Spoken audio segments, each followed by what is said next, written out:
is the Ericade Radio Network. We're now going live from a remote location. Hello again. We're day 2. We're back. We made it. We're alive, and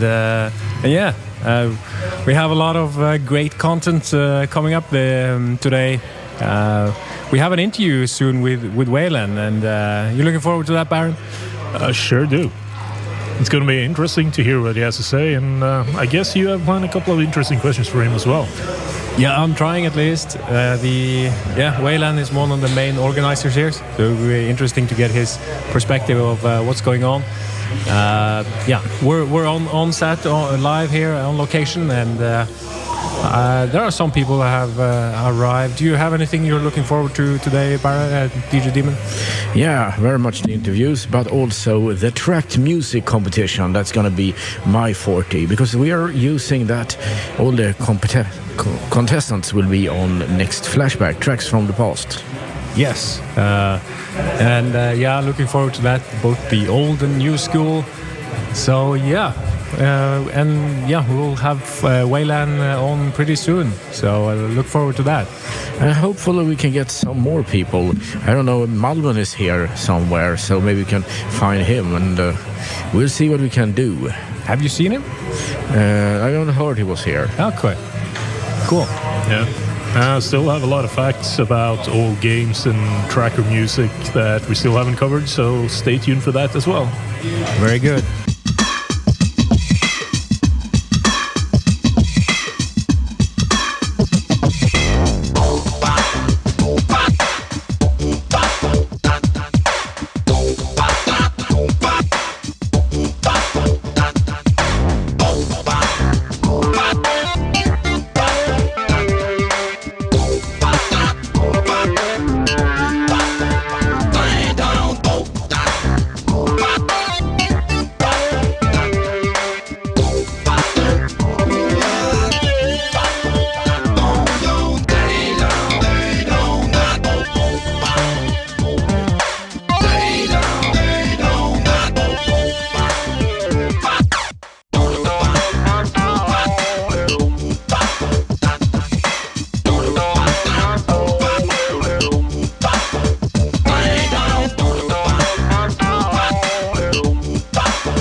Nighthawk. The dinner at Rachael. It's a hard name to say, obviously. All right, what's coming up now, Coreus? Right, so right now nothing until the doors open or the show opens at 3, and that's the Tick 80 bike battle. It was postponed from yesterday due to time constraints, and they had some technical issues. And the stream starts also at the same time. I haven't checked it though. Perhaps they've started before, but that might be too optimistic. Yeah, I see. And then you have the deadline for music compos is also at 3 o'clock Central European time. And at 5 o'clock, they start off with the music compos showing off. We have the deadline graphics and compos, and deadline for game and video and animation compos. And I'm going to be looking forward especially to what comes at 5 o'clock, because that's going to be the amazing stuff that we've all been waiting for. There's some Discofans in here tonight.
Daxx, Discofans remix. All right, we got something coming up now. Yeah, I believe so. It's Weyland. Yeah, the big almighty Weyland. Yeah, in a few minutes you're gonna hear his voice. He's one of the main organs for the whole thing. He, FS Freak, and some of the other guys that run this whole thing. So it's gonna be interesting to see if he can tell us a little bit about the Edison history. Definitely. I'd love to hear a lot more. This is my first time at Edison. I'm really curious about hearing the story, how it began, and what their initial idea was.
Melody of Shadow with Disc Trip. And next song, it's called Crusader, and it has a story which we will hear about in a few minutes. So please stand by and listen to this. ericade.radio.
Welcome back to Arcade Radio with DJ Daemon, Coreus, and me, the Baron of Dubstep.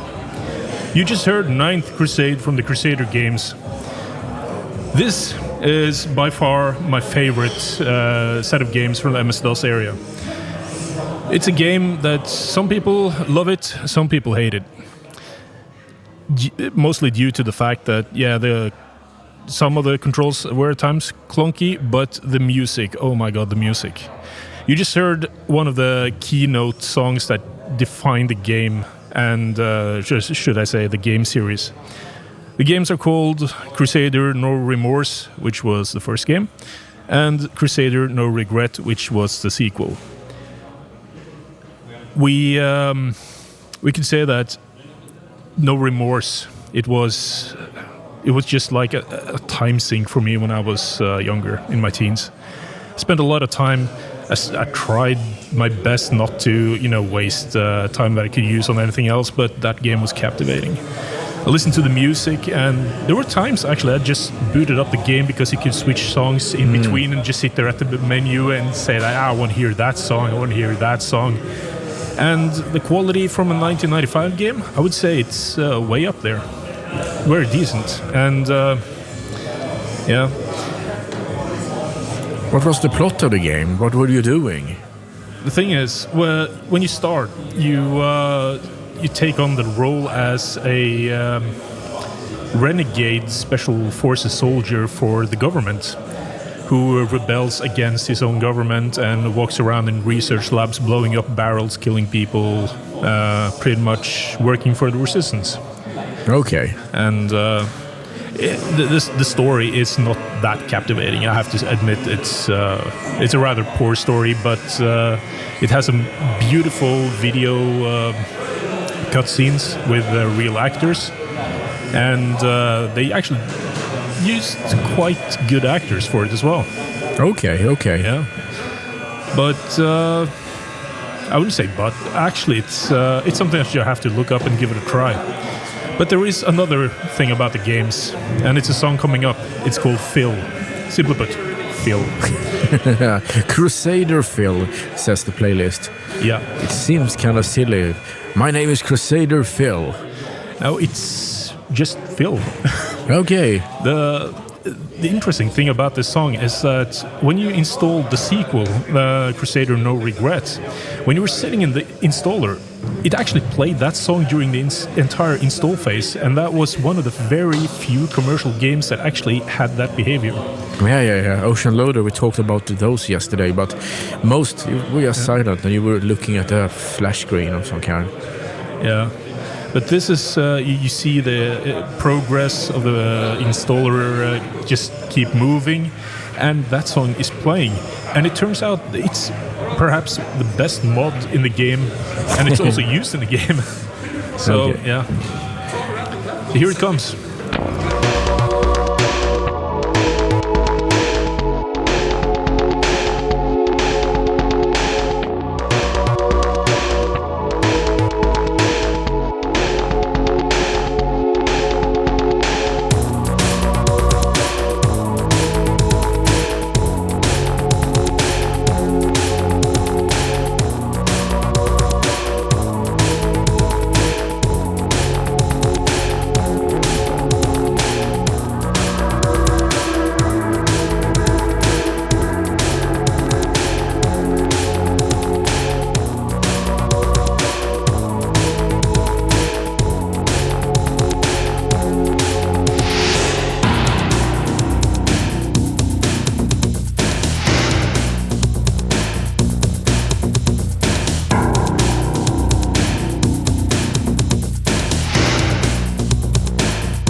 Jakim and Party Rush. And what do you say, Baron? Is that special?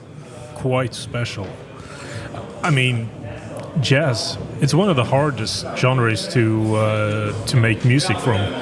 And when you have a tracker, I mean, things have to be periodic, and you're kind of limited to a sequential flow in the tracker.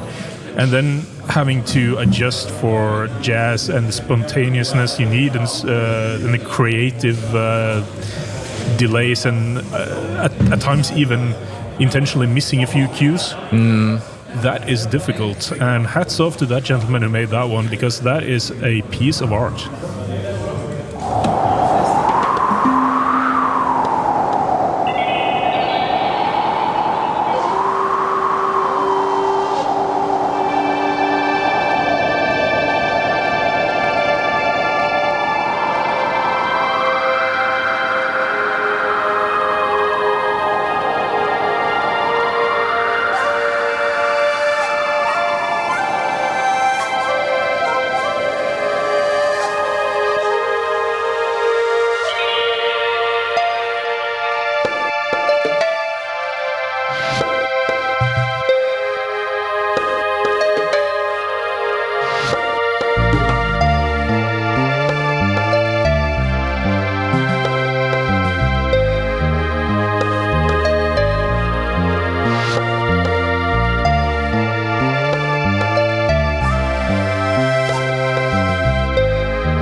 We are actually making a room for one of the organs sitting here.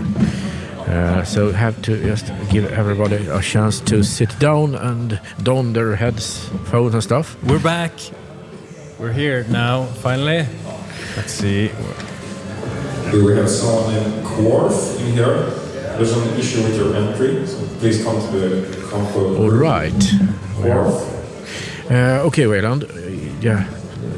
Try like this kind of distance to the microphone.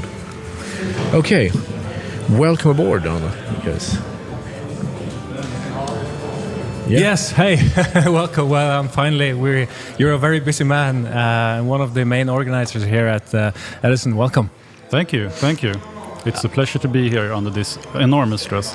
Yeah, we know that you're on a tight schedule, so we'll just quickly run through some of the questions we have here. And one of the questions I have is like, how much planning goes into an event like this, and how far in advance do you start planning for it? Oh, yeah, I would say half a year in advance the planning starts. Oh, wow. This year we actually started in December by booking the venues. We got a lower fee and stuff like that. And then it's all of the spring, and then it kicks into a higher gear during the Easter party in Easter. And after that it's, full steam ahead from the planning side of things. So like, how many people are involved running around making sure things are working through the planning phases and on like live on set now? Yeah, so that's a difficult question to answer actually. We have always had trouble finding enough volunteers for the planning part, but we are a core crew of I would say between 6 and 8 people that do various amount of planning work. And then on location today, yesterday, we have, I think, at least 10 people, maybe 15 in total. That helps out. Right, and do you get like, is it people you already know, or do people contact you randomly on Discord, or on Twitter or something that like I want to help out? How do you get a hold of people that want to help create this event?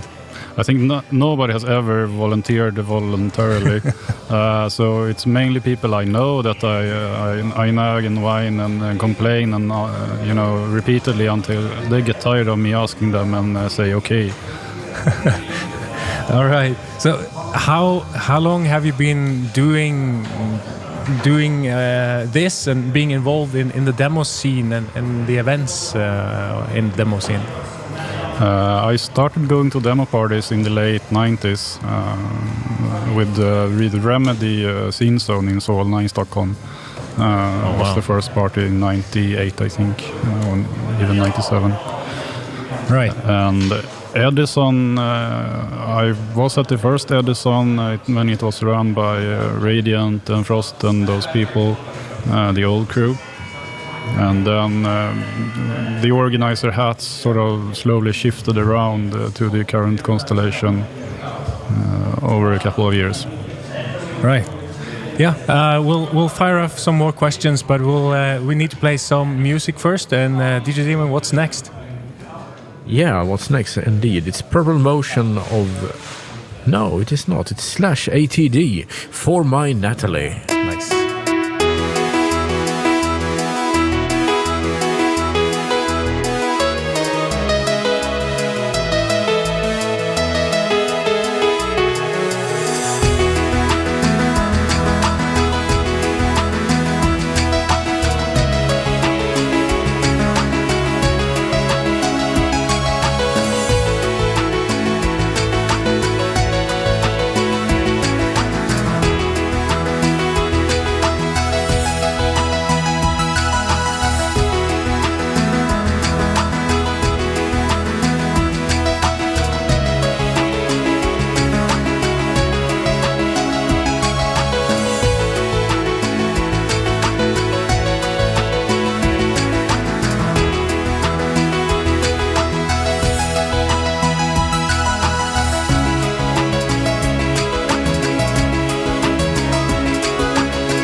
What a great tune there from /ATD.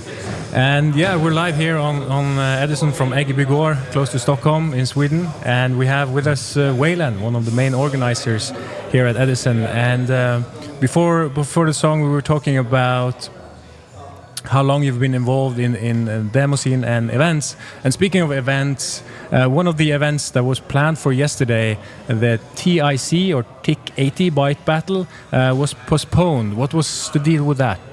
It was mainly a lack of time. As always, on the technical preparation side, and then we realized we got so many participants in the live graphics duel that almost pushed it to midnight, so there wouldn't have been any time for the TIC 80 Byte Battle. Right, but is it on track for today? Yes. Nice. And you said, I'm not sure if it was you that said it, but it was one of the surprisingly popular compos. Why do you think that is? I think it's a very accessible form of live coding. It's basically simple Lua, and you get instant visual feedback with the audio piped from the DJ, and it's just a nice thing.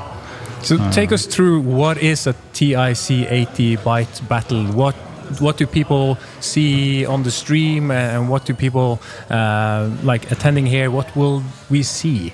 So you're gonna see the TIC 80 Fantasy console, and it's built in IDE, where you can code in Lua scripting language, and then you have access to all the baseline functions to do pixel effects, basically like old school pixel effects. Cool. So you can draw on the screen using functions. So it's basically like intro coding or like an effect coding, but really basic. And in this case, you get a fast Fourier transform from the DJ sound as well, so you can do visual effects that are synced to the music in various ways. Oh, sweet! So it's assault on the senses, so to speak. Yeah, and a challenge for any programmer, I guess. But it's much easier to understand than, for instance, live shader coding. Yeah, definitely. And like. We had the live graphics duel yesterday where the contestants got like a topic some seconds before they started. Is that the same here, or how does that play out? Is it a theme? Yeah, there will be a theme, but how much that actually affects the coding, that we're going to see that. Yeah. We don't know yet. Yeah. So this is the first time we do this at Edison, and it's quite a popular compo at various other demo parties, like Love Byte specifically, who I would say is like responsible for this. Right. Yeah. Trend. And speaking of compos, like, what's your favorite type of compo? If you had to choose from all of the various, not include or not limiting to what we have on Edison, but just like anything, what would you say that would be? I hope it's going to be the TIC 80 Byte Battle. I think that's fun. But in more general terms, I really enjoy like the old school executable music compos. As always, I'm a chiptune nerd, so that's my favorite compo by far. I agree. But yeah, I'm looking forward to the TIC 80 battle. Lastly, any shout-outs to people listening? Do you want to send some greetings to people you know or groups you know? Feel free. Oh, everyone. I mean, there are so many people to thank for making Edison possible. It's just, I'm going to miss, someone who's even more important. But a big shout-out goes to Philhus, who always creates the most astonishing art direction, animations, and jingle music for Edison. And he has created the intro track or tune for this year's event. Yes. And speaking of tracks, we're not going to play it right now, but you had a favorite tune. I asked you previously if you have one, and what's that? It's Summer's Over, but man, was it rad by Aethernaut. Aethernaut, yeah. So we'll dig that up and play it soon. But speaking of soon, what's next on the menu, DJ Daemon?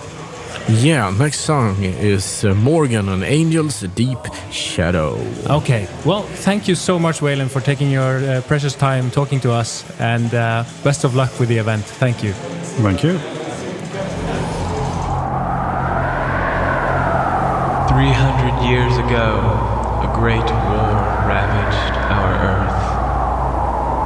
No one knows how or why it began, but every man, woman, and child born from the chaos can feel its devastation.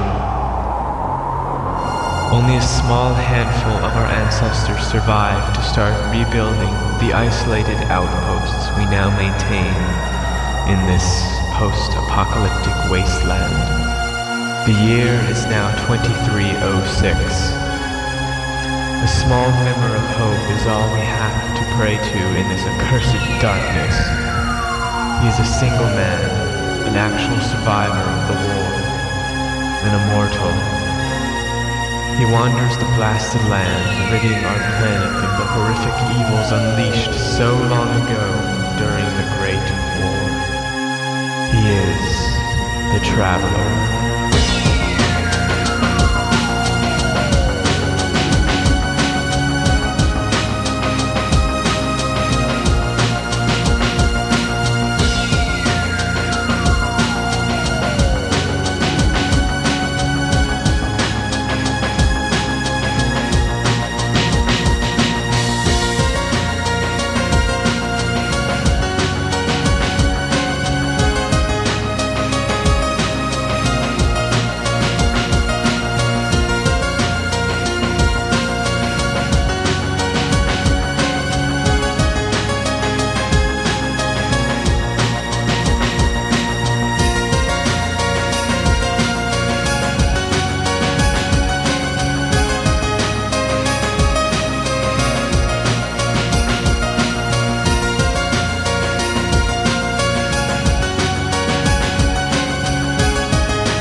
Yeah, that was an abrupt ending.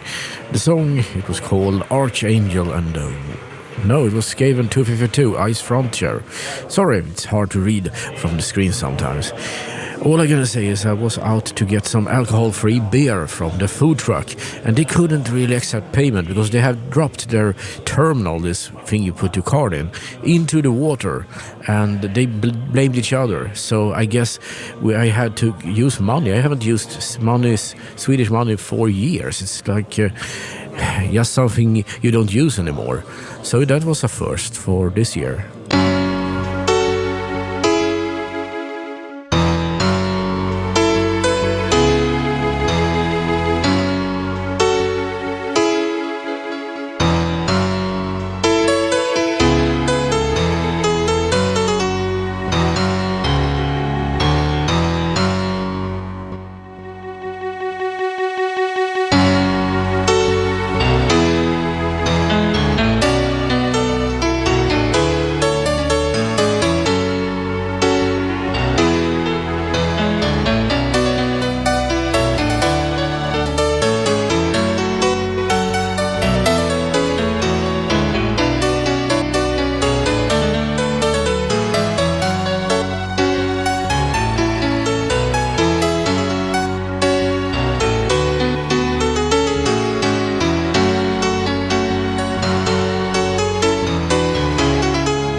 Well. That was Virgill and Final Melatotism.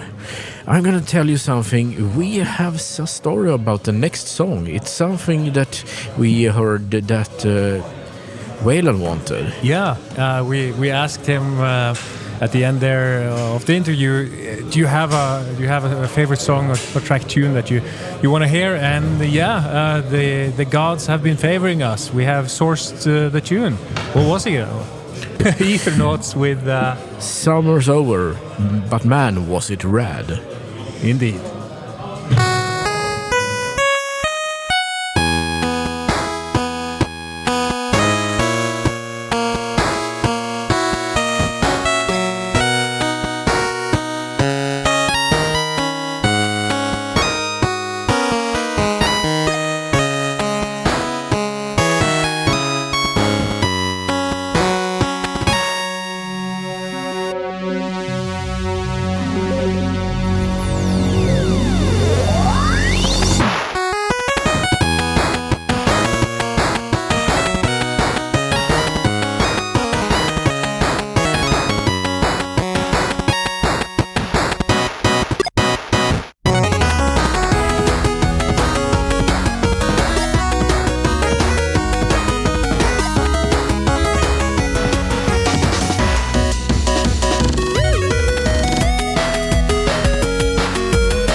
KRDN of Defiance, short banger, and indeed it was. You're tuned to ericade.radio, a live broadcast from Edison party here in Stockholm, in northern Stockholm. And they're waiting to start up with the TIC 80 Byte Battle. I don't know much about it, but it seems to be something cool coming up. And it was recommended by the man himself, Weyland.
We have something coming up. They are just starting up the TIC 80 Byte Battle, and it's up now. But so we're going to play some more music and talk more about it when it is in order.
yeah, stuff are going on here.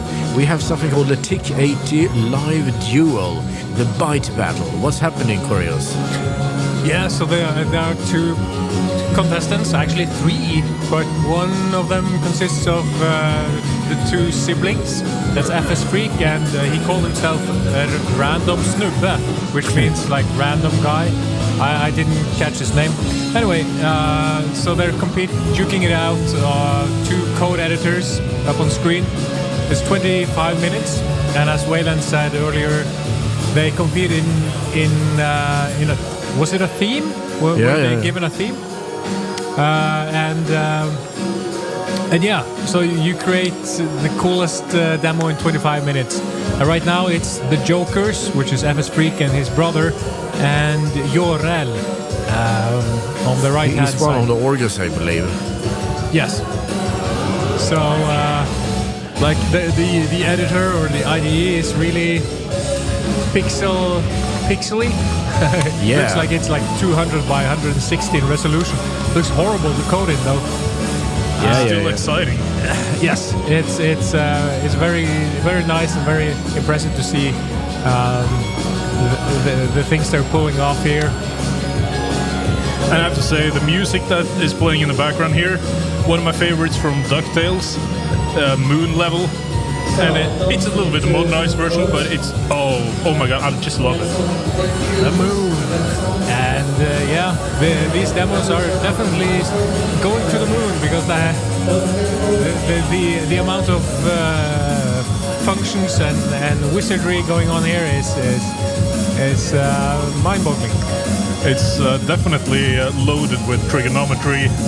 And I gotta say, I'm so looking forward to it just by looking at the code. Yeah, it's like for me, live coding. I've been watching live shader duels, and it's impossible to see what from what they're writing to what you see on screen.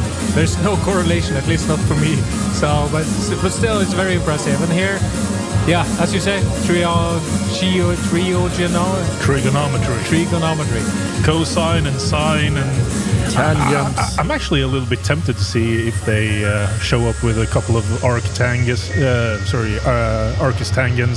functions as well. But I mean, so far it just looks amazing just from the code. You know what to say? Numbers are beautiful. Yeah.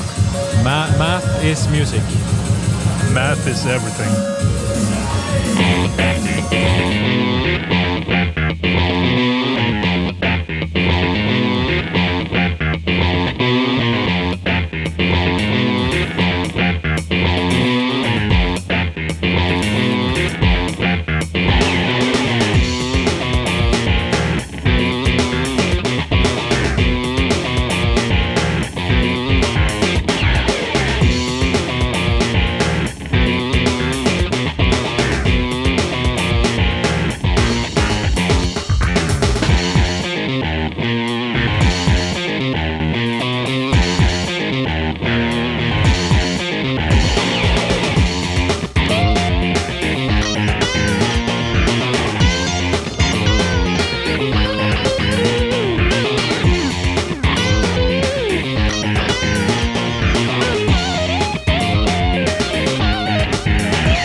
Solid energy and dreams. This is ericade.radio, and we're three guys sitting here in front of our microphones talking about the demo scene that's going on here, on the demo party entrance here.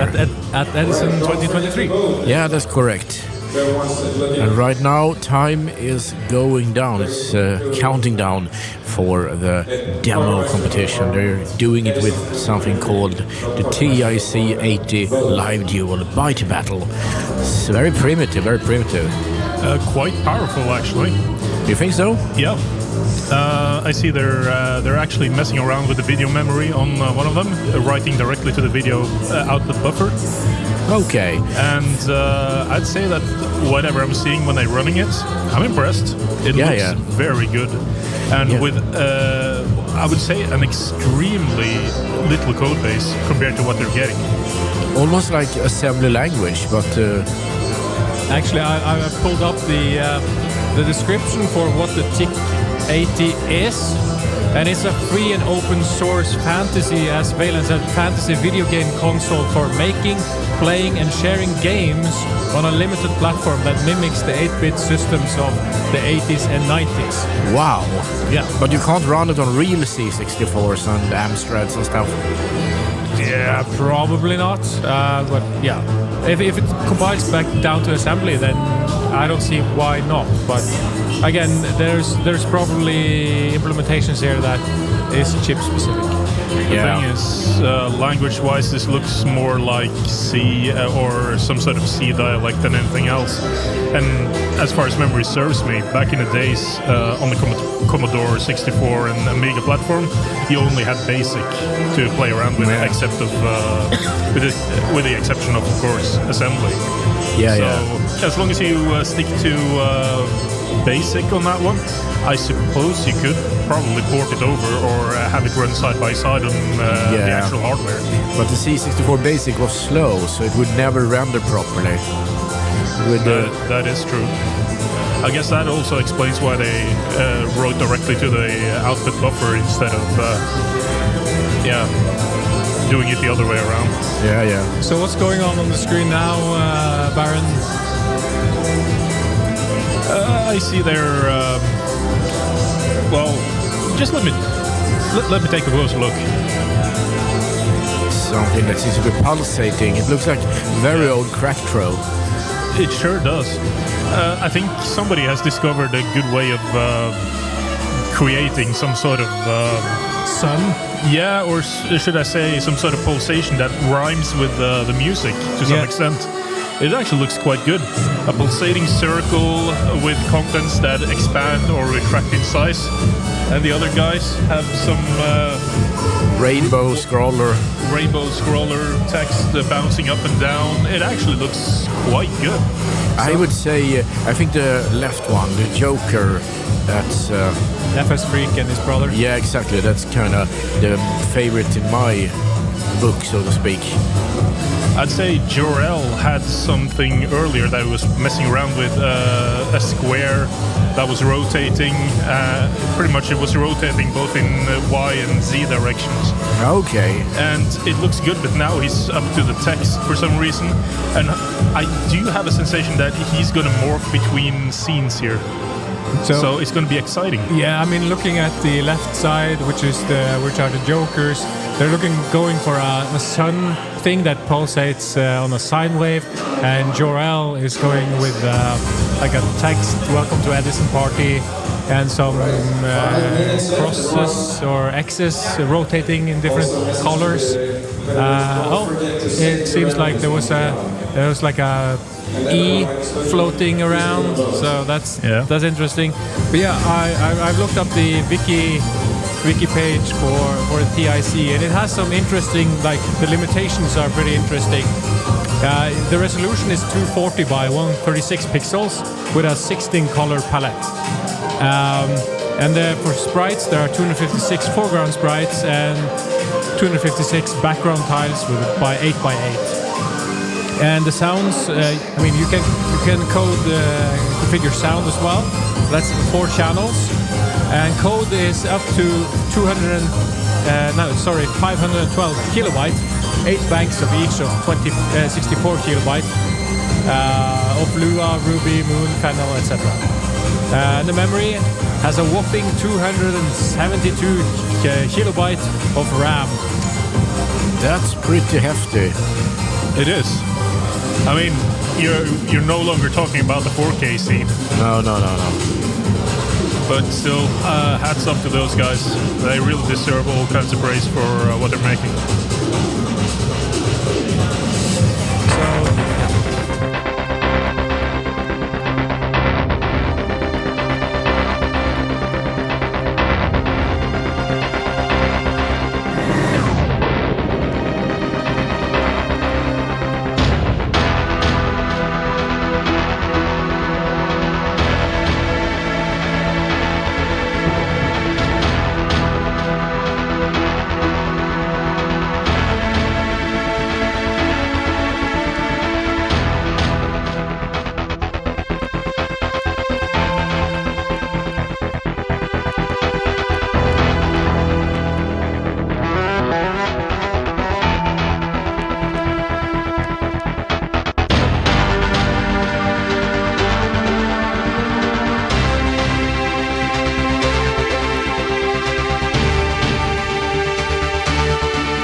right, we got another interview coming up. Coreus, what's happening? Yeah, we got really lucky and grabbed Kavvan, one of the contestants yesterday for the live graphics duel. Welcome, man. Thank you. Nice to be here. Yeah, you made it all the way actually to the final against Grogo with a very impressive work of art in just like 15 minutes. Have you been doing? Let's start with the basics. Have you been doing art for a long time? Like when did you start getting interest in drawing? An interest in drawing, I think, has been there since the beginning. Like, you know, when you were like 5 years old and working with crayons and. Like I have this vague memory of a friend drawing alongside me, and he was way better than me. I remember thinking so at the time, and I mean, since then, like all the time, ever since then, I have been like amazed by how people manage to create the imagery in specific ways. Like even at that age, when I was like 5 years old, and I saw him, he was doing some kind of foliage for a jungle or something, and he did this kind of vines and stuff, and I was like, oh, it blew my mind because I would never have thought about doing that. And ever since then, I've just been picking up on those small kind of details, and I've been at the same time picking up interest in the craft. and like I'm with you there. Just applying basic shapes in certain ways makes you able to perceive things in ways that it makes sense once you observe them, but it doesn't until you have seen somebody do them. Exactly like that. And I was talking to you earlier. You said that you got your first like a drawing board, like digital, because you've been using like pen and paper or pencil before, and that's when things really start taking off, wasn't it? Yes, it was. I think it was like 2008, 2009 when I got my first like digital tablet, like drawing tablet, and without a screen. It was just look at the screen and not at the paper. That was kind of a learning curve, but like I was very intrigued by the possibilities of digital drawing because all the cool shortcuts and different techniques you could apply to great effect. And that's when I started to actually apply myself to, try to do better than I did before. Yeah. Do you recall like what do you have like favorite things you like to draw? I'm sure that other people will say that I like to draw maybe kind of darker stuff, which I guess is true, like dark, muted palettes and harsh lighting and stuff like that. Mm-hmm. That's always been my jam, but which I don't know. I am kind of fascinated by that choice myself because I don't like horror media. I don't like horror movies. I don't like stuff like that. So. Are you scared easily, just as me? Yes, very easily, and I do not like being scared. So I tend to not watch scary movies. But that does not translate to my to the subjects that I draw because I tend to draw a little bit more ghoulish stuff. But where do you draw inspiration from then, if you don't watch that kind of things? I guess that is technically where I draw inspiration from. Mostly it's from like other artists, other imagery in general that I see that have those qualities that I draw inspiration from. Like I've always been, even before I drew the more like darker stuff, I've always been like my beginning, like more serious beginning was I was fascinated by like noir stuff like that, very harsh black and white lighting. You have the very harsh profiles and exactly, like very many shadows and yeah, the silhouette. Exactly, silhouettes and lighting and stuff like that. All that just fascinates you. Yeah, fascinated me, and I actually started out drawing very much of that kind of stuff with lots of harsh lighting and harsh shadows, and I think that might have worked to my benefit, because that is definitely an important part to learn when you want to, be good at drawing, I guess. But and I can attest to that. You're very good at drawing. Make no joke. Thank you. For all of you listening, if you haven't checked out Kavvan yet, or the stream yesterday, you should definitely do that. We're gonna talk a little bit more with Kavvan, but first some music. And what's the next one, DJ Daemon? Yeah, that's a good question. It's Bit Arts of Red Sector and BA1.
Aceman, my first console, and that was the song, the real name of it. Yes, indeed. We're here at Edison 2023 from Äggeby near Stockholm in Sweden. This year the theme is Under the Sea. And we're still here with Kavvan, one of the contestants from yesterday's live graphic duel. And we were talking a bit about where your inspirations come from. And on that note, do you have like any favorite artists, people you either look up or reach out to for your creations?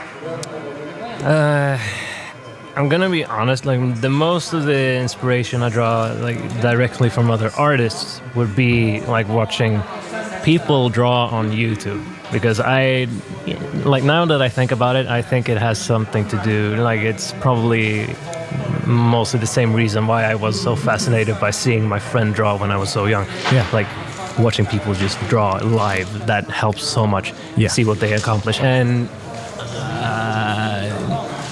a specific artist, Apteris is some dude on YouTube that I watch draw sometimes. I haven't looked much into him other than his channel on YouTube. Let's see. He also draws he draws lots of ghouls and zombies and stuff like that, and he just makes them look so good. He almost like a classic art like you would see in a museum, that kind of style to the artwork. Yeah. And it blows my mind how he makes it look like that. Yeah, and I'm with you there. I do enjoy just watching people draw, because you get I don't draw professionally, of course, but I do enjoy to draw, and I like to learn techniques like how should the shadowing be here. And when I took a course in lighting and photography, and what the educator there or the tutor said was that you shouldn't look at an image, you should observe it. And there's a different thing there, and I think that applies also to things like when you're drawing, you actually observe how are they drawing the shadow and all the like minute details and stuff like that. So we like shadows especially just adds so much. You don't have to add color, just some different shading, and you're half the way there. Some people will call it like a cop-out to start off, at least in digital. It's in digital you can basically create an entire painting in black and white, and then just add color on top, and it just blends with the shadows and light that you've already created in black and white. Overlay in Photoshop, exactly. My favorite. The overlay, multiply, all those layer types. And some people would call it a cop-out, and I am kind of with them there, because you don't. That way, it's harder to get good results with color, I think. And you may not learn as much about like color theory in general, I guess, and like color values and what works with other colors and in general, stuff like that. But so to make it clear, have you taken any like drawing classes or at school, things like that? Nothing more than the what's it called, the hemkunskap. Hemkunskap. The obligatory art class in Sweden. What's that called? Middle school? Middle school, I think. And I think there was some kind of class like that in high school as well. But more than that, no, I've been taking my inspirations like online. It's quite impressive though that you had the drive to just draw without like having, like you said, you started with pencil and pen and paper and such. Did you watch anyone on TV draw, or was it just your own internal motivation? Back then, when it was just pen and paper and like strictly physical media, that was definitely. Well, I don't remember that far back, but like friends that draw. Honestly, yeah, I had a friend. But that was way before that. I think it must. Yeah, no, that was mostly my internal drive. Just the force was with you. The force was with me. But to be fair, I didn't draw very much back then at all. Like I've traced a few images and tried to shade stuff in black and white with pencil, and that didn't work out well. But so it didn't really. It actually didn't take off basically at all before I started with digital. Yeah, and how much do you draw these days? Like every day? Less than I would like. Not every day. Not even every month. Like I draw maybe.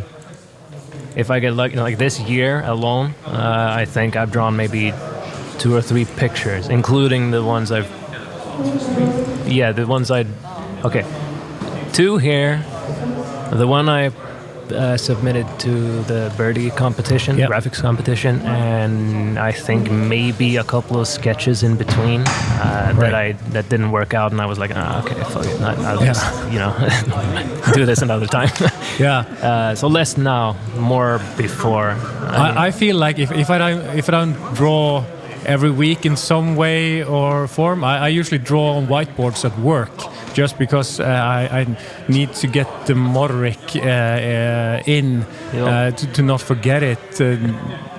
But if you haven't drawn in like a month or so, that's quite impressive for like what you pulled off yesterday at the finals. Thank you.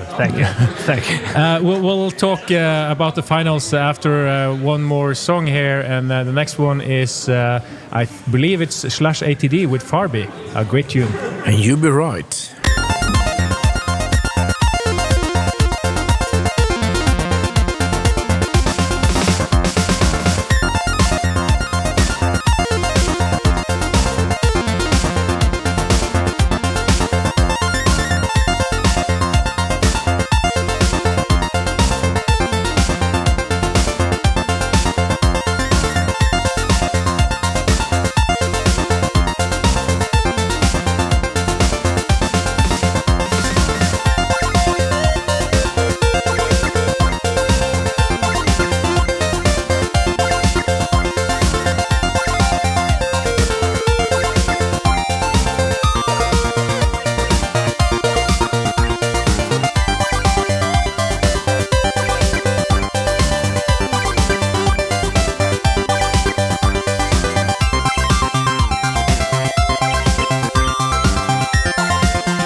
A great song there from /ATD. And we're still here with Kavvan, one of the finalists from yesterday's live graphics duel at Edison Demo Party 2023 at Eggebygård here near Stockholm. And so the finals yesterday was you versus Grogo. Yes. And the theme was Squid Game. Yep. Like for all the the live graphics duel, you have 15 minutes. The topic is presented to you just seconds before you start. Yep. And I'm wondering, can you talk a bit about how you're able to draw something so fast, given that you only are provided seconds before the theme is provided and the timer starts? Getting a theme helps. Because as soon as you get a theme, as soon as someone says a word to you, in any case, any time, as soon as someone says a word, if I say cow, you think of a cow. Yeah. If someone says Squid Game, I am bound to think of something. And I basically drew the first thing that came to my mind. You don't really have much time to do anything else when you have that kind of time. Yeah, you said we talked earlier. You said this was a bit of like a comfort zone for you. Yeah, what I meant by that. Do you mean like the subject matter? Yeah, or the subject matter. If you've been drawing it before. No, okay, so I haven't actually drawn like Squid Game stuff before. It was just that I got stuck on the specific aesthetic. I have watched the like Netflix show called Squid Game. Yeah. So I got this clear image in my head as soon as he said that, of basically what the image should kind of look like. Yeah. And that kind of bugged me because I wanted to do something fun with it, and I was like stuck on that single image, and I was like, oh, fuck it, I'll just go with this. Yeah. And yeah. So for those of you who haven't seen it, it's basically one of the guards from Squid Game with hand gesture and a cookie,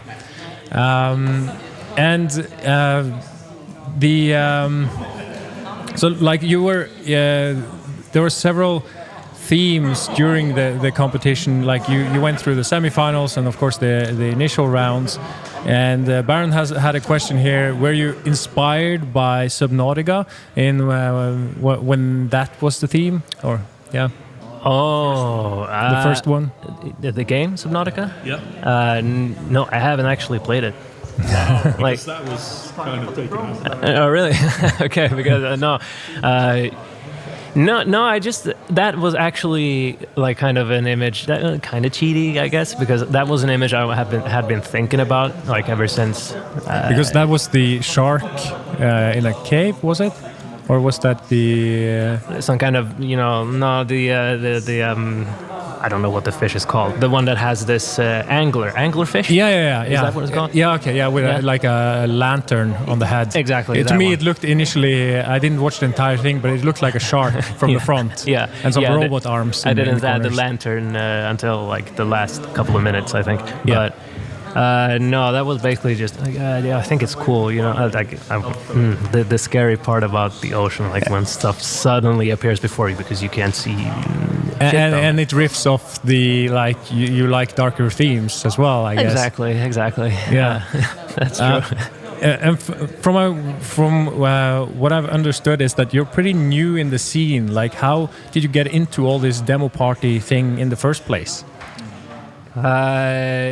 It started.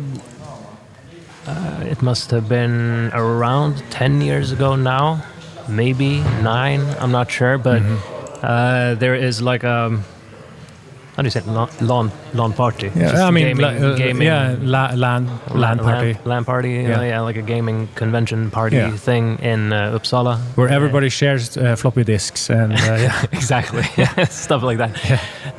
Yeah, it does stuff on computers, basically play games a lot, and it was called Birdie. It is called Birdie, and it's in Uppsala. And I had been going there for a few years up until that point, and every year they have this thing where they suddenly, like between all the gaming, and suddenly they say like everybody shuts down their screens and now look at the big screen. Yeah, and I'm like, what's going on? And like people, and little did I know that people have been showing like demos, and like, there was a demo scene at Birdie. Yeah, and suddenly one year I was like, okay, I guess I'll submit a drawing, and I did that. I actually did that for a couple of years. For a few years, I think 3, maybe 4 years, just random stuff I drew at the place. And then one year, Frost, one of the organizers here, he and some other people from this event, Edison, went to Birdie and tried to look up, try to recruit people. Get more people. Get more people. And he saw me. I was sitting there drawing. I think it was like a a pig or something. I was drawing a pig that was like smoking a cigar and sitting in a sofa and having fun. Cool. I was like drawing on that the whole event, and then he walked past me a few times and he was like, "That is really cool. You should think about coming to Edison." Edison? Yeah. And to begin with, I was kind of reluctant because the little that I knew about like the demo scene, I cannot code for shit. I can't do anything like that. I was just I have no idea. I had no idea how people accomplish things that programmers do. Yeah. It's magic to me. Yeah. And I had this preconception that Edison, that is where all the elite of the cool people programming are. community and it comes to, and shares their work and so kind of flex their stuff. And I was like, what have I do? What can I do there? Yeah. But me and my friends decided to, fuck it, let's go. Yeah. So we did, and ever since then, that first year, I submitted a picture to the graphics competition. I think I won that year, which helped. I've heard that you won a lot of the competitions. Yes, I have won my fair share of competitions. Yeah. I guess. So yeah, you're very talented, no doubt. Anything you're working on right now? Any cool things? Actually, not really. I am between projects. Right. I'm trying to think of something that would keep me fired up for long enough to finish it. I saw you were drawing some guy on your screen, and not to peek over at you over your shoulder, but I saw there was some kind of cool guy in a pose. Yeah, I am trying to do kind of 2D animation.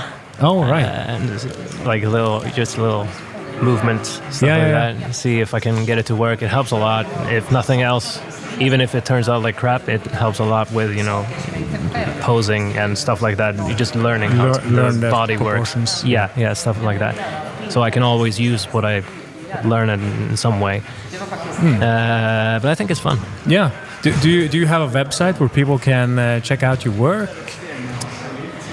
I suppose. No, actually, nothing that is actually updated regularly. I do not update my online account. Presence. My online presence is kind of dead.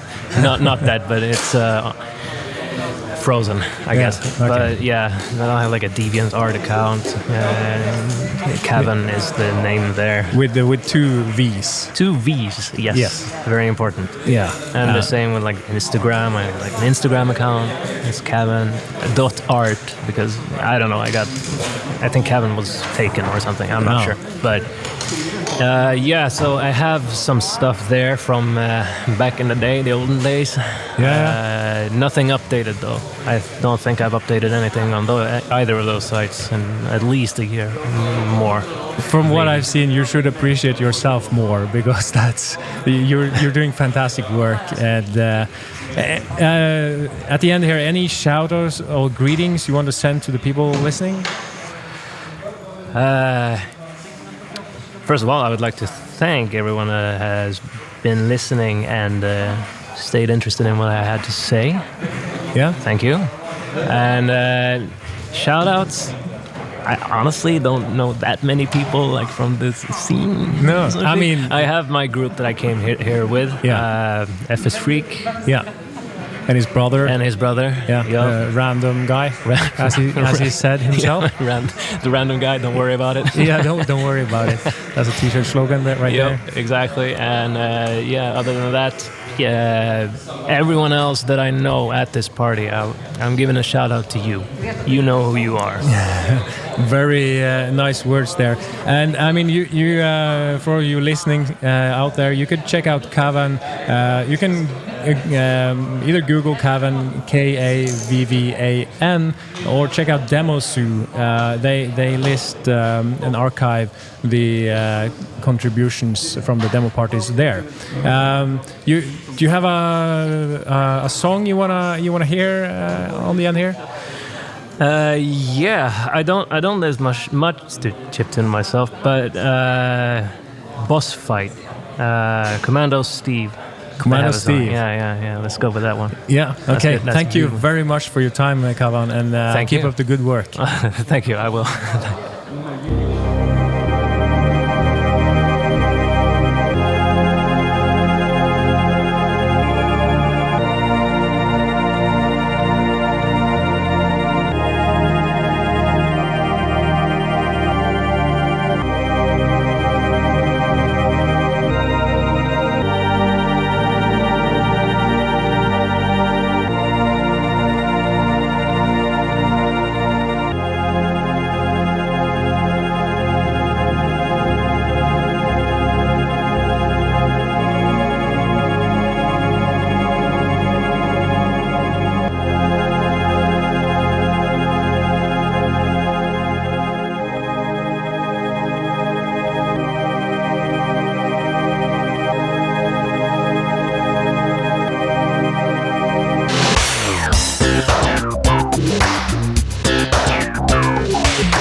sometimes wishes come true.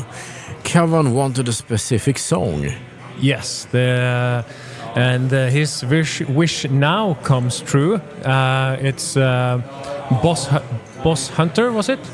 Boss Fight. Boss Fight with Commando Steve. So here's Kavvan's requested song. Enjoy.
Necros and Ascent of the Cloud Eagle.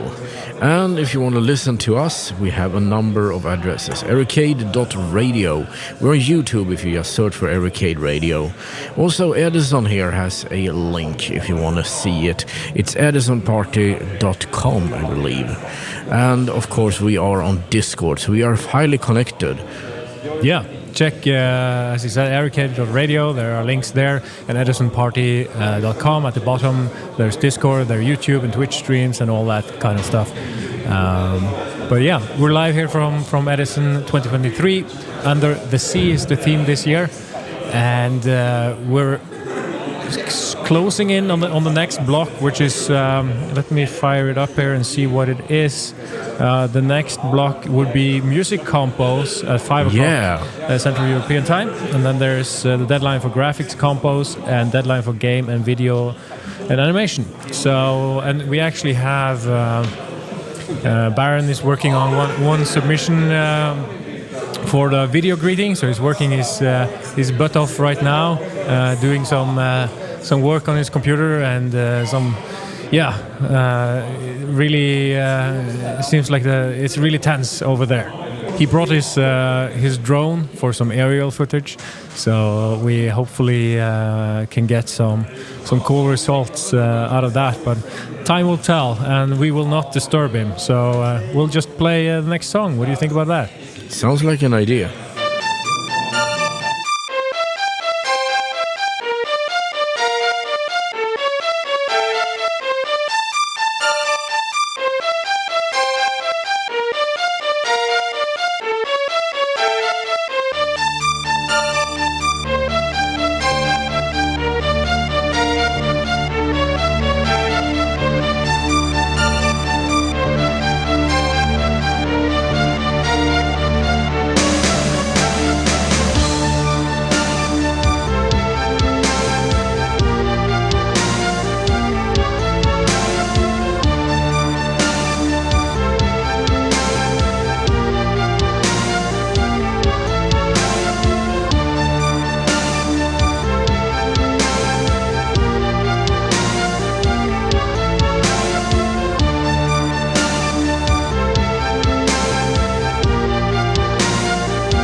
Layers of Twilight, a cyberspace odyssey. You're tuned to ericade.radio, and we are broadcasting live from Edison Demo Party 2023. Coreus and the Baron of Dubstep are unavailable right now, so it's just me sitting here and filling in for the other guys.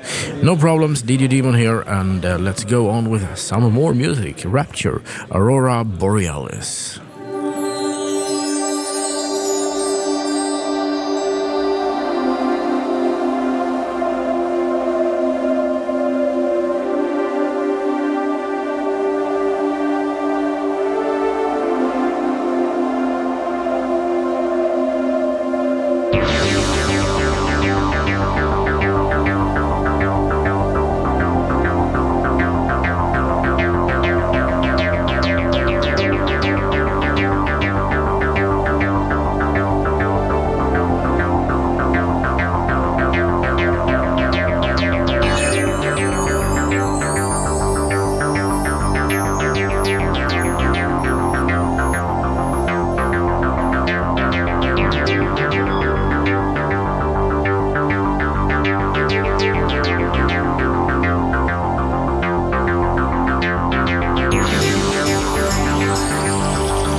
Ygrek and Inami. Before that it was WoW 25, Flashing Floor Fight. And we are going on with Ross and Gange Mai. You're tuned to ericade.radio and we are doing a live broadcast from Edison. And here in a few minutes there's going to be a streaming music competition.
Alright, it's hotting up here a bit, getting hotter because we are going into streaming music. What can we expect? Yeah, well, the streaming music is so much, I'd say. I'm actually not sure what streaming music means. Do you know? Yeah. Like, I'm thinking music that you stream online. Yeah, basically it's everything that isn't tracked. It's music that you have made on MP3 file or OGG files or whatever, and they are streaming it, so to speak. So basically it's some of the any music you made in a DAW, for instance. Yeah, exactly. Right. Yeah. No, I mean, this gives more freedom to, it gives. There's so much freedom to what you can create. There's no hardware limitations. You can use as many channels as you like. All the instruments that you can muster.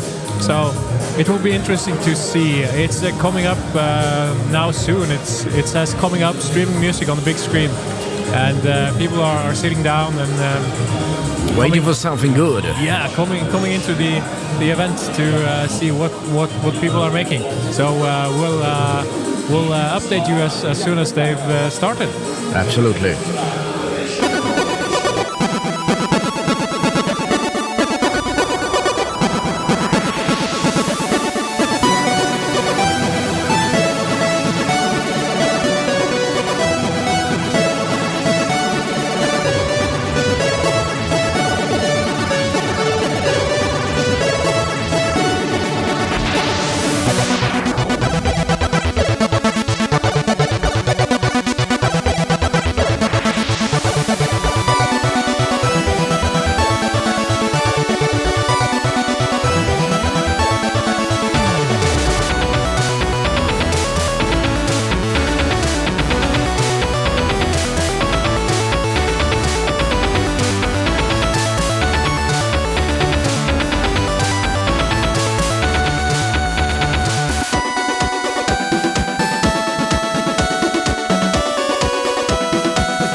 was Migdori with Conundrum, and we're listening to the first entry. It's Strandsat, which I believe in English is Marooned, and it's an artist calling himself Bosse, Swedish of course.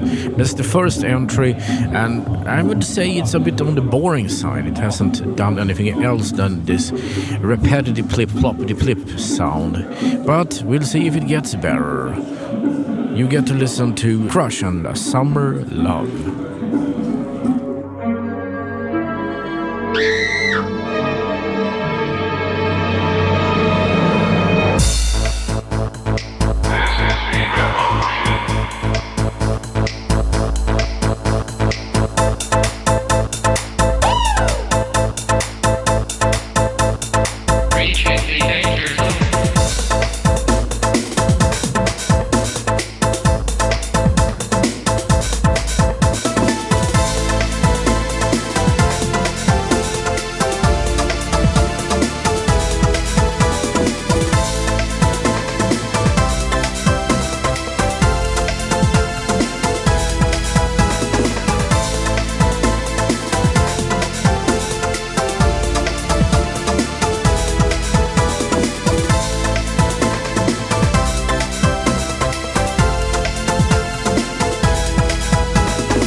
Pip Malt and Phony, and before that it was Crush, A Summer Love.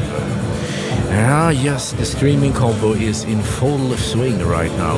We are on entry number 4, Dreamy Hopeful Depths by Roger. And before that it was Marching into Mass Psychosis. We are marching into the next song, which of course will be a nice thing called V.E.M, Irrespective of Age.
Nighthawk and Deserto.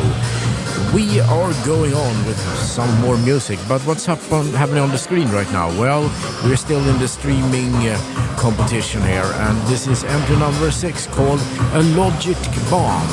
Before that it was number 5, Bubble World 64. So I don't know, we are listening to the music and we'll see who gets to win.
MC Dreamer, I don't know why. 1997. A great year. Yeah, absolutely. But now it's 2023 and we're looking into what we can hear from the streaming compo. Yes, currently it's Never Been Heard Before by Radiant. And before that it was Synth Transit by Jogeir L. His comment said if you listen closely you could hear some notes from a movie.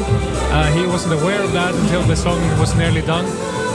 And this song uses vocals by Robin, actually, apparently. Isolated using some software. Some copyright issues there, okay, I would say. Definitely. Well, I don't know. Isn't it all fair use? I doubt it, actually. Debatable. But that's where we are. Yeah, we're live from Edison 2023 in the middle of right now the streaming music compo, as you can hear in the background. A lot of great entries. And streaming music, as I learned, is basically any music that isn't tracked per se, so you aren't limited by hardware. You can use the DAW or music program of your choice. I actually looked up the requirements for their streaming music, so the maximum running time must be 4 minutes or less, and allowed formats is MP3, OGG, FLAC or WAV. And you must provide a reference if it's based on something that already exists. Okay, so that's the thing. Yeah.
right, Dreamer of TP Day and Cigarette Smoke was the name. So what's going on now? It's a party, it sounds like. It's Snurre with the sun still shines on my balcony for a while. Yeah, that's correct. So yeah, no, I'm actually checking out the live voting because it's streaming music is going on. By Snurre. Okay. And yeah, so I think that's the end of it. They had 12 entries and we heard them all. Yeah. My favorite is Slays, and you had one with that Sao Paulo, right? Yeah, Sao Paulo was very good. It's probably one of my favorites. I did, however, not listen to the earlier ones, so I have to do that afterwards. But yeah, old school music is coming up, and we'll try to grab Frost and see if we can get a quick interview. Yeah, exactly, because old school music is track music. That's kind of what this station is all about. So definitely we want to talk with Frost. Yes, let's go.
maestro of Kavvans with Fantasy. Indeed, and we're here live from Edison 2023 at Eggeby Gård, close to Stockholm in Sweden. And we're back for another round of interviews. This time we're being graced with the presence of Frost, one of the main organizers here and founders of Edison. Welcome, sir. Thank you. Could you, like, very briefly give us the elevator pitch on who you are in the scene? From what I've gathered, you're quite known. I don't know about quite known. People know me. Yeah. I've been doing this for a few years. So like, you're a graphic artist mostly? Yeah, started out making pixel art for Amiga mainly. Joined the demo group. Back in the 80s, 90s? I started making pixel graphics in the 80s with my first computer, but I didn't really join the scene. I didn't really know about the scene before I was like 15, 16. Right. And then I just said to myself that this is the thing I want to do. This is my thing. I'm going to do this, and I'm going to win compos. Yeah. And so I did it. That's very good. We talked to Weyland earlier because you're one of the founders and main organizers here at I'm not really a main organizer anymore. I'm minor organizer. Oh, but right. I'm one of the founders at least. Yes. I talked to Weyland earlier about the amount of work that goes into an event like this. What's your role in creating an event here? What do you do? Like, what do you help out with? Nowadays, I'm mostly focused on making the. Oh, almost knocked the mic over there. That's all right. That happens to everyone. My main thing is I do a little bit of everything, and I build the prize trophies. Right. And I usually help out with the competitions and stuff. And yeah. I mean, that's every little bit helps, right? Yeah, but it's still extremely stressful. The amount of work and energy that you have to put in it's more than people actually think it is, but it's worth it. Yeah, and I mean we're coming up at the old school music compo, which is starting in the background. So we'll keep this brief, but we talked to Kavvan earlier. And he referenced you as one of his reasons for getting into the demo scene. That must be pretty humbling to you. Yeah, it was me and Radiant that decided to go to Birdie in Uppsala and do some outreach to recruit new people to the scene, and it worked.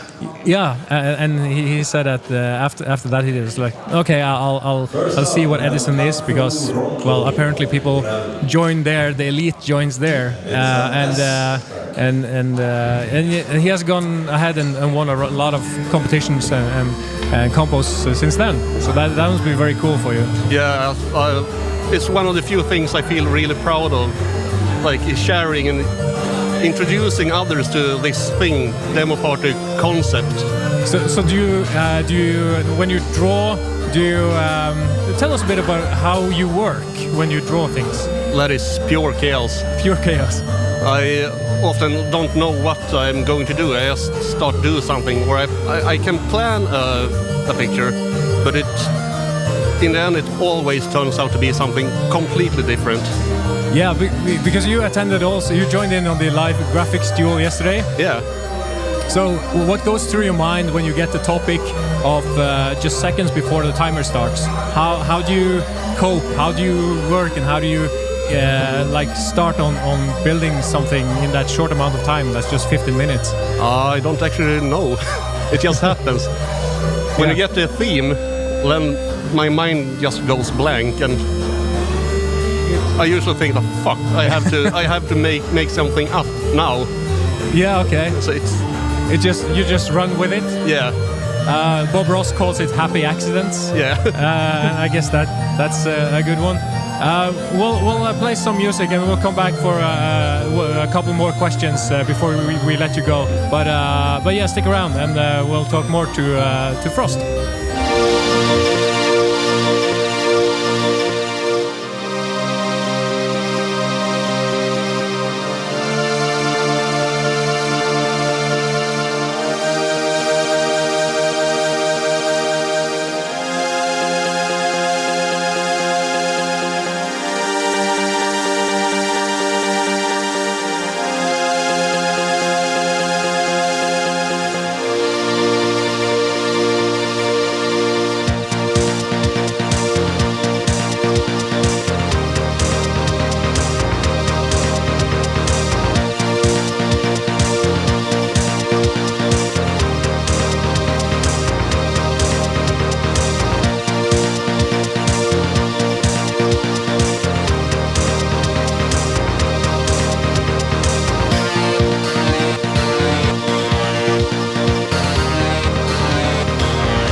right, we're back with Frost here. Indeed, and before the song, we were talking a bit about like what goes through your head when you're drawing and stuff, and like tell us, do you have any favorite things to draw? I'm known for drawing dicks.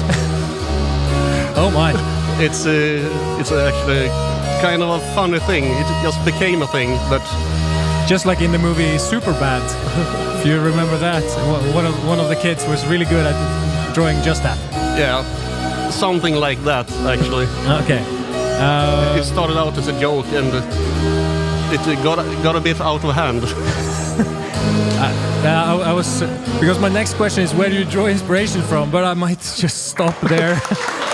The usual stuff I actually like to draw is like abstract, surreal, spooky, weird stuff, trippy stuff. Do you have any favorite artists or people you draw inspiration from? The Polish artist Beksinski.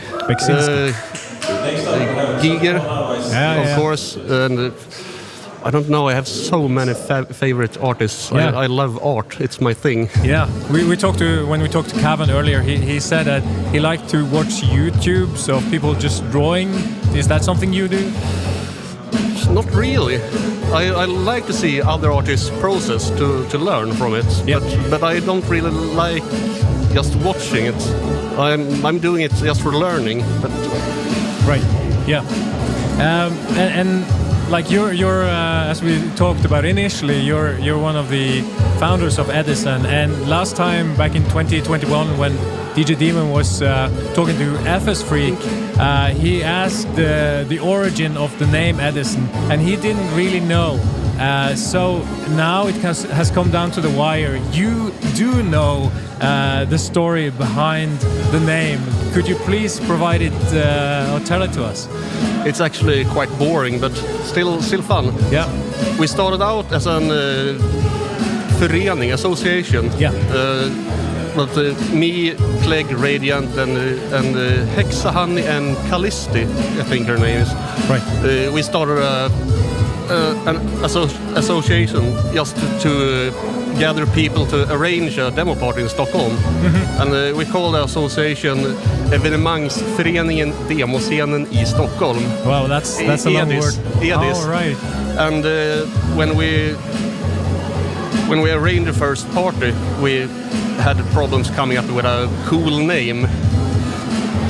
And I don't remember who it was. It might have been Radiant that said Edison, because EDIS, the name of the association is EDIS, and the party is on. And then we have Thomas Edison. Yeah. And it's a proper nerd, so. Indeed. Okay, so Eddie is on, so to speak. If I remember it correctly. But I think that's how it is. Yeah, that's very cool. And like an event like this, like it's been going on for how long is it now? Since 11 or 10? I think it's the 13th year. 13th year. 12th year at this venue, I think. So yeah, I was wondering, how do you come up with the themes? Because it's been Data Jungle, it's been Data Men Tell No Tales, it's been Beach, and it's been in 19 there was Arcs, something I don't even understand what was. And this year it's Under the Sea. Who comes up with these themes? I don't know. Because I have a suggestion for the next one. Yeah. Shoot. Yeah. It's actually In the Clouds. In the Clouds? Yeah, up in the clouds. But it sounds like a cool concept. Yeah, immediately BioShock Infinite comes to mind. But yeah, it's. I was just wondering how is that process? How do you select what we're gonna do? Because like every party has a theme, don't they? Not every party. Oh, they don't. I think we've tried to have a special, distinct theme each year, and it works out. But I don't know who comes up with the themes. I remember the first time we arranged party here. I came up with a theme, and the theme was something cyberpunk lasers stuff. Oh, lasers always wins. Yeah. We didn't have any real budget for decor stuff, so I used a bunch of plastic bags. This black and yellow striped tape, warning tape, and put something together. Really basic but effectful. Yeah, at least it's something. But in the beginning, you weren't here at Eggebygård. No, farm. We had a very, very small venue, a small shed almost, and we had problems fitting 50 people in there, so we had to change to a new venue. And is it correct that FS Freak was on a rave party here and then just found out, hey, this venue we can rent, and thus Edison was moved here? It was actually me that found this venue. Oh, really? I went to speedcore rave here, and it was pretty bizarre.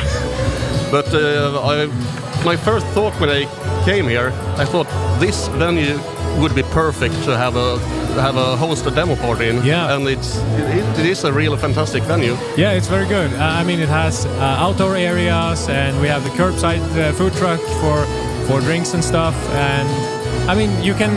I just realized now on my right-hand side, you can actually go outside on like a green area on the back or on the back of the camping area. I've set up my tent on the backside. Right. Yeah. Because every year I see you on Discord, you have the backpack on. It's time to move to Edison, and it seems like you're doing the adventurer's quest over to the farm. Yeah, this is my mecca. This is your mecca, yeah. This is it feels like my mission. This is the most important part of the year for me. It's Edison. It's a high point of the year. Yeah, I agree. We haven't been to, I mean, myself at least, we haven't covered the demo parties before. But yeah, it's been very fun. And people, what strikes me is that people are so friendly. They are like, hey, just talk to us. Just come and meet and greet. Which wasn't the thought I initially had. I thought it would be just a bunch of elitists. We're a bunch of fools. Creative geniuses that are crazy, and everyone is here because they love doing this, and they love that others doing it. So yeah, everyone is friendly and love that there's others that does the same thing. Yeah, and we love you for setting it up, and we definitely hope to come back sometime soon. Lastly here, do you have any shout-outs or greetings you want to send to the people listening? I don't know. I want to greet everyone in the scene. I love you all. You're my family. That's a warm and nice message. Do you have a website where people can check out your work? Actually, I kind of have. It's not done. Yeah. But I might get one in the future when it's done. Because it was a bit hard to just Google Frost and demo scene. There were at least 2 people with the same nick. Yeah, I know. So it's not super unique.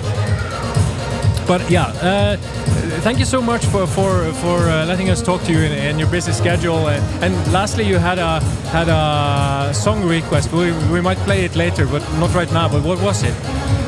By the Game Boy musician, I Am Your Destruction, and what was the name of the song? Super Galactic. Well, Super Galactic. It's a real banger. It's good. Yeah. And it's hardcore Game Boy. Yes, we will play that later. And again, thank you so much for talking to us and arranging Edison through all the years, and hopefully many years to come. Thank you, man. Thank you for coming and covering this party. And it's really appreciated. People love it. Thanks.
Marlin and El Loco Metropolis. You're tuned to ericade.radio, and we are waiting for the first track music in the tracker music. It's called Murder Party 8S, and it's by Clint. Well, we'll see what's going on.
Losses of Galunia. That's a funky name. Yeah, really, good song. And what we're hearing in the background right now is the track music. It's the track music compo, and it's Lost Nights by Alpa and Weather. Alpa had also a contribution in the streaming music, I believe. Sao Paulo, one of the best ones I heard at least. And yeah, this is a track made in Amiga Pro Tracker. Yes, it's a dot mod or 4-channel Amiga module. It says Lost Night, lots of lost nights, but we always remember the good ones, like right now, when people are clapping and enjoying the track music. And yeah, we're coming up and the next one. Let's see what the next one is. It's by Coreus and Defiance, still alive. KRDN.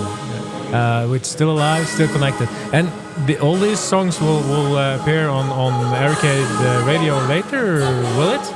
Yeah, absolutely. This one is going on the station the way it feels. And so is the streaming song from Slays and this Sao Paulo song. We can accept non-track music if it's good. Yeah, definitely. So yeah, and we're also Baron of Dubstep is chipping away on the video greeting. So let's not disturb him and enjoy the tracked music.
favorite of all the songs we have. I don't know if it is, but Xerxes and Marie, it's close to. Very good Norwegian artist. At any rate, we had completed the track music compo with only a meager 3 songs. So that's the problem we're having right now. It's not coming too many people to make track music. But we do have the stream music, and it will do for now. We'll put that on the station later on. You're tuned to ericade.radio. I'm DJ Daemon.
Yes, hello. We're back again from Edison 2023 here in the Eggeby Gård. And what was that previous song, DJ Daemon? That was Menace with West Coast Jazz. West Coast Jazz. Yeah, indeed. I don't know if it's so much jazz, but it's definitely a cool song. Yeah, and we're back here with another great talented person who has arrived behind the mic in our portable studio. Is the resident musician that played the piano during the live graphic duel yesterday, Marcus. Welcome, man. Thank you. And you played the piano very, very nicely. And first off, like, do you everybody here has an online handle? Do you have one? Not really, but I picked one at random, which was a random order. Random order, yeah. That works. From what we heard yesterday, you clearly have a musical ear and is a very talented one at that. But how did you get so good? Like, how did you start out? It started out when I was a kid. I come from a family where there are plenty of musicians. My father, my mother, and my sister are excellent craftsmen at their instruments, which is piano and violin. Mm-hmm.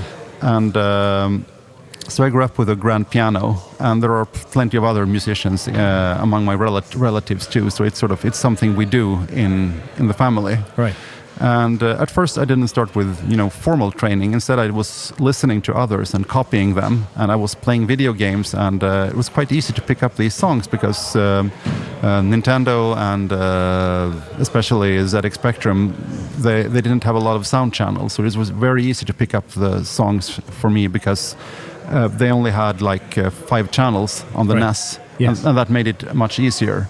I know more talented musicians, they can pick up a classical piece from hearing it three times, and I need more than that. So I mean, it's not a limitless talent in my case, and there are people who are much better. I've seen people on YouTube, for instance, who can pick up much harder songs much faster. But having the talent at all is, as I understand it, quite rare. Yeah, I mean, we gave you some songs that you've quote unquote never heard of before yesterday, and it just took a couple of tries and wham, it was straight in. But like you don't work as a musician, right? No. You actually have a very different profession. I work as a programming teacher, and background for that is basically that my big sister, who is better than I am at the piano, she said that she didn't want to get into music, and I think her reasoning was quite sound. That first of all, it's very hard to make a living as a musician, and secondly, it's sort of can get gigs that ruin your passion for it. Yeah. Like, I don't think I could ever make money from playing chip music or video game music or stuff like that, for instance. So this is, thanks to it not being my job, I can do the things that I love instead of sort of trying to please whatever audience or the audience is paying the most money. Yeah, exactly. Are you able to mix your talent, your musical talent, into what you teach? Is there a way to cross-pollinate your teachings in programming with music and vice versa? Do your students know you're this skilled? Sometimes I show them some YouTube clip or something, and sometimes I don't. And sometimes they're surprised. They say, "What? You can play the piano?" Because it sounds quite. They think it's quite unusual for programming teachers to play the piano, which is weird because in the corridor where I work, there are several quite talented musicians who are either singing in a choir, playing the piano, or playing some other instrument. So it's actually not that rare at work to have musicians, but I think it doesn't fit sort of the stereotype or what you think about a programming teacher. Like we're supposed to be, I don't know. I think they imagine fit a certain category. Yeah. But like, do you have? Obviously, you've played a lot of games and heard a lot of game tunes. But on a broader stroke or general note, do you have any favorite musicians? Be it game musicians or classical music or whatever. When it comes to classical music, my favorite composer is Frédéric Chopin, and my favorite classical piece is Fantasie Impromptu. And what I love about that piece is that it's technically really sophisticated because it has different rhythms in different hands. Right. Like you have a 3 against 4, so you have a waltz in the left hand and a usual 4/4 in the right hand. And if you multiply 3 by 4, you get 12. So it's basically tapping the microphone there. Yeah. So I was learning the rhythm by basically counting 12 beats and then hitting the notes at the right out of 12, not at the right out of 3 or right out of 4. Right. So obviously you've listened to a lot of music, and I'm wondering, how do you get better at playing? Is it just listening to existing or new music and playing it by ear, or are you attending courses or perhaps teaching others that teaches you back? I've had a few students over the year, but not very. It hasn't been very.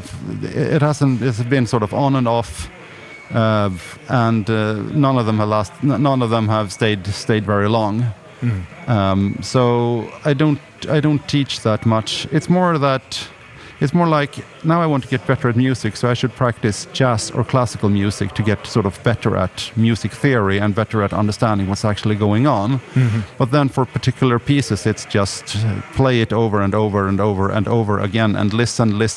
What are they trying to do with this piece? Are you expressing what they are expressing, or are you expressing what you want to do with that note? And it's like programming. It's that iterative process. Right. So just keep listening and keep practicing. Yeah. And on that note, we'll listen here on a song, and then we'll talk a bit more to you afterwards. And it's Tip of Phenomena and appropriately Musiklinjen, which is like the music line or something, coming up here now.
That was a very good song, Musiklinjen by Firefox and Tip of Phenomenon.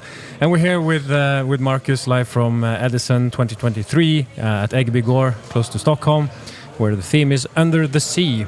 But we're actually over the sea here talking with Marcus. Or what was your handle again?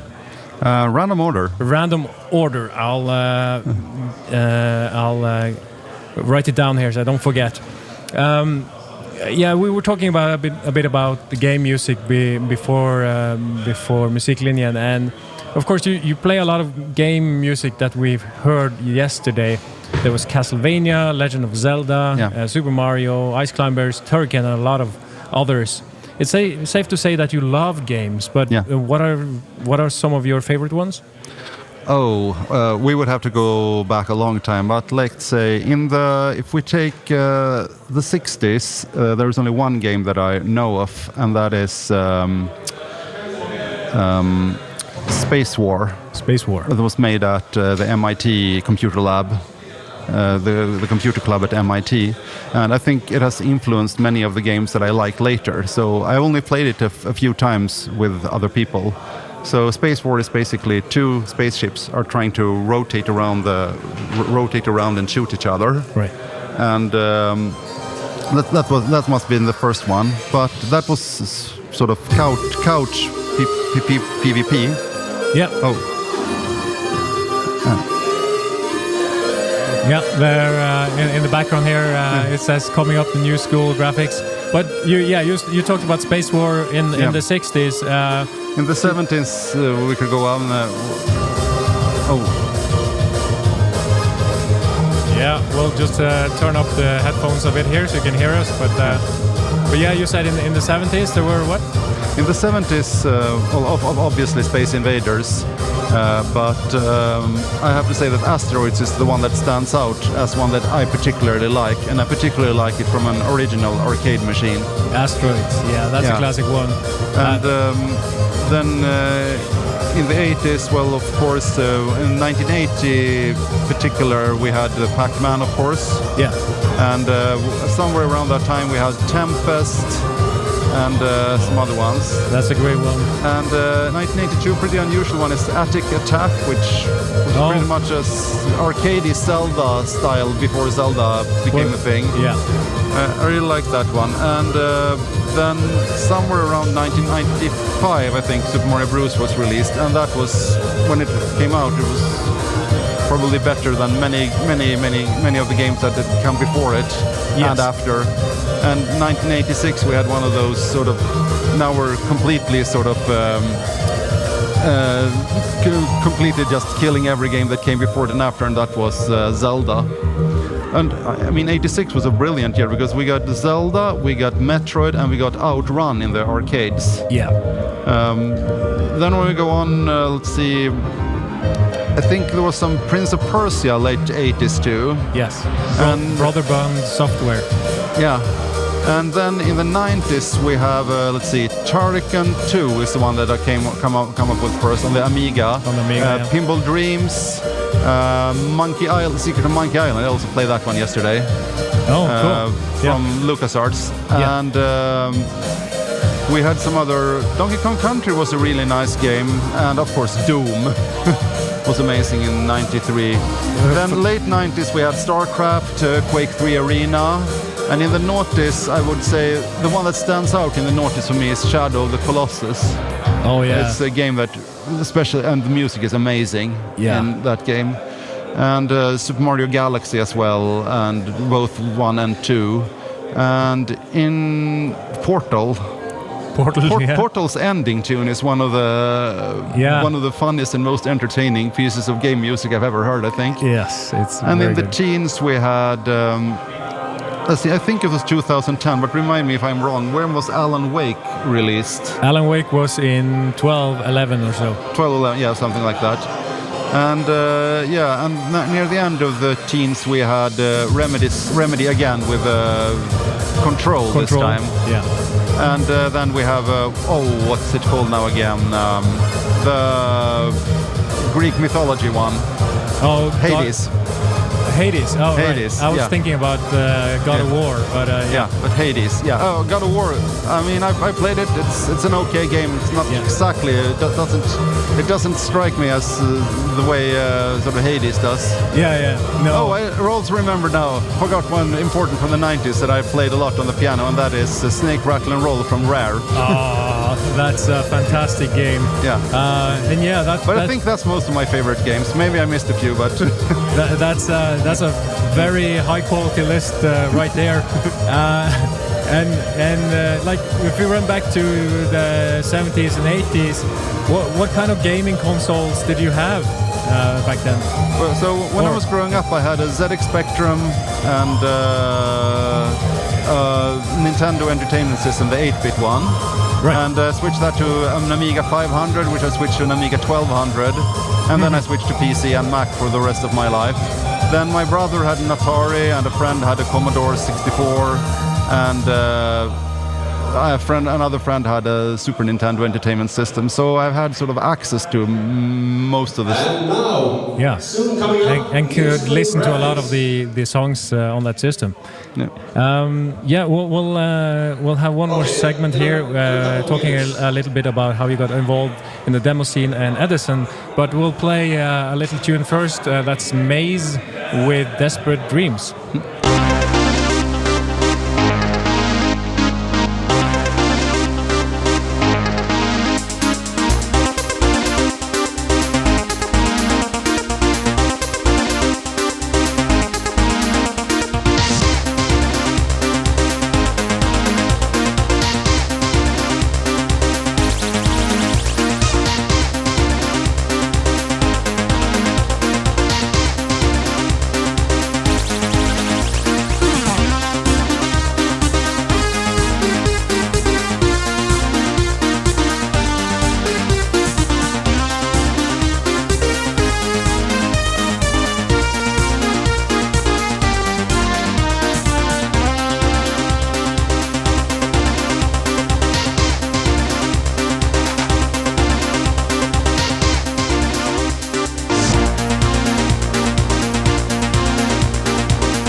yes, we're back again and live from Edison 2023 here with Random Order, or Marcus as he's known, the great pianist, musician, and we talked before the break there, we talked a bit about gaming consoles, but now we're a bit curious about how did you get involved with the demo scene and Edison? Who do you know here in the event? I've always been sort of aware of the demo scene. I've been to some parties in my youth, and I even arranged a small party myself in the school lounge cafeteria in the school lunch. Yeah, in school. Yeah. That was a long time ago, and then I didn't feel that I had the time, and then I started feeling that I really miss the demo scene. I really miss hanging around people who are doing creative stuff with computers, with music, graphics, programming, and stuff. So, and as it so happened, I just me and my ex-girlfriend, we were bored at we didn't know what to do for midsummers, so we just ended up at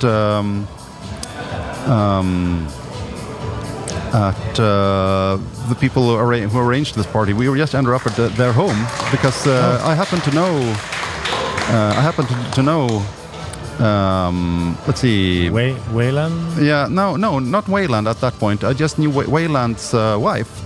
Oh, so okay. I just knew her from a party, and I didn't know that she was involved with the demo scene or anything. So she just said, you're bored at Midsummers, just come over to our place. And I went there sort of expecting that, I'm going to meet some nice people, and we're maybe going to talk about normal stuff like, movies and so on. And it ended up in, there were a bunch of game programmers there and demo sceners, and wow, this is sort of people I've been looking for. Hi, how are you? And then we started hanging together called the Monday Club, which is... Yeah. And the rest is history. Yeah, and then when said Edison is coming up, I will get involved. I became involved as crew. So I'm carrying stuff around and playing some music and providing what I can. Yeah. From what I gathered, it's not usual to have a live musician accompanying the compos. So that's a bit unique. From what I gathered, what kind of music do you usually play, and have you played on Edison before? No, this is my first time at Edison. I participated digitally last year. I did have a ticket, but I just watched the stream. Right. But I think what basically happened was that Weyland heard me play at the Monday Club, and then he said, you want to play at my place at Midsummers? Yeah, sure, I'll just buy a piano. And then he said, you want to play at Edison? Yeah, sure. So it's basically me just saying, Weyland probably has a probably good he has a memory, great ideas of sort of what would make a compo great, what would make this great. And he said, but if you play the piano, that would work. So it's basically his idea, and it turned out great. Yeah. And people loved it, myself included. Do you have any shout-outs to the people listening right now? Do you have anyone you want to greet or thank? I think the Edison crew is doing an amazing job. So the Edison crew, Weyland, and everyone else is doing a great job at making this event happen, and working tirelessly, and they really care about sort of what impact do they want things to have, and what should we throw into this, and I agree. They've done amazing work, and we're all happy for the time they put down into this. Lastly, do you have a website where people can check out your work, like what you do? Well, you can find a couple of clips where I play some classical music and some video game music. If you just put my name, Marcus Dagander, into YouTube. Yeah. And also if you want to learn about Python and Haskell and the programming language where I teach, you can just go to youtube.com/programmering in Swedish. So but I only teach in Swedish right now. I don't have any English teaching, but maybe that'll come up later, and if so, it will be posted on my other YouTube channel, which is Random Order Programming. Right. Well, programming is a universal language. Yeah. Yeah, thanks a lot for your time and keep up the good work. Did you have a song you wanted to hear? Oh yes, my favorite Amiga module of all time is Guitar Slinger by Jogeir Liljedahl. Right, we'll listen to that now, and thanks so much for your time and keep up the good work, Marcus. Thank you, have a nice day. Thanks.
Europe. And this is ericade.radio, and we are going through those competition quite fast, aren't we? Yeah, we are.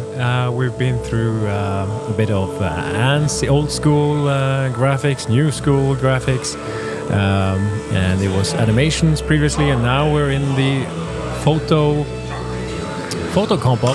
Yeah. With some fish, some sharks, and let's see what's up next. So all these submissions are submitted via the edisonparty.com website. Some are submitted on location, and others have been submitting them remotely. And the one up now is custom clam shader, which is I don't know what that is. It looks fish, like stone fish. I don't know. Yeah, stone fish. Right. But people are liking it. It's yeah. And if you have a ticket, online ticket or a physical ticket, you can go to edisonparty.com and then click the upload and vote to vote on the entries.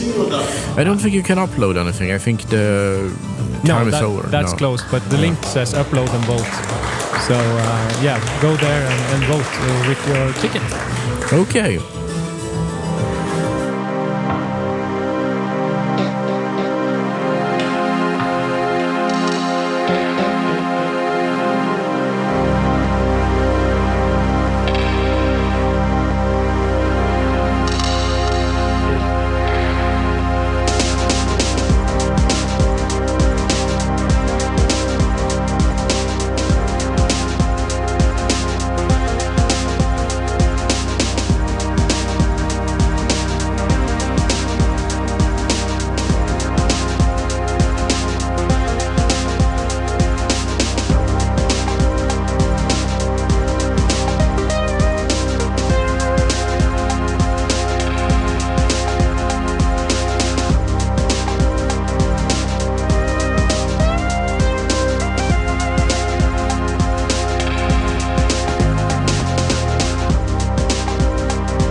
Oh yeah, this is ericade.radio and Yeah, well, we've been on the air for almost 6 hours and covered all the major competitions. So we are leaving the air for now, going back to standard station automation. I hope you have liked the demo party. What are your feelings? I think it was quite okay. Not okay. I'm sorry. I'm gonna recount that. It was awesome. It was awesome. Yeah. What was the best feeling? What gave you the best feeling in this whole? I would say the musical side of things, and not to forget to mention the demos that was at the end here. Some of them were quite amazing. I quite like the low or old school graphics. Yeah. Just the amount of results they got by just a very limited palette. The shading, and we had some really fun.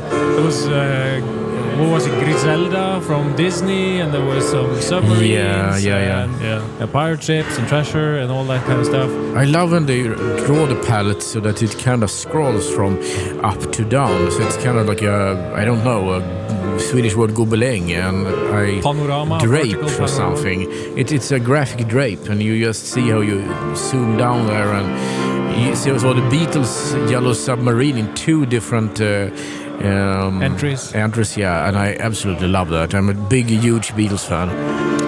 I mean, the people here have been very welcoming, very friendly, and we've been able to talk to some really talented people over the day. So a big shout out to Kavvan, Marcus, Frost, Weyland for talking to us. That was and taking time out of their busy schedules to sit down and chat a bit. So that was very nice. So here is me, DJ Daemon. We have the Baron of Dubstep and Coreus. Yes, and thank you all for listening on this live coverage. Hopefully we'll do it sometime again. But again, and Kreselach, the beholder that is our resident mascot, is also, he has a happy agony grin saying thank you for listening, and I will eat your soul. Yes. Okay, goodbye people. See ya. See ya.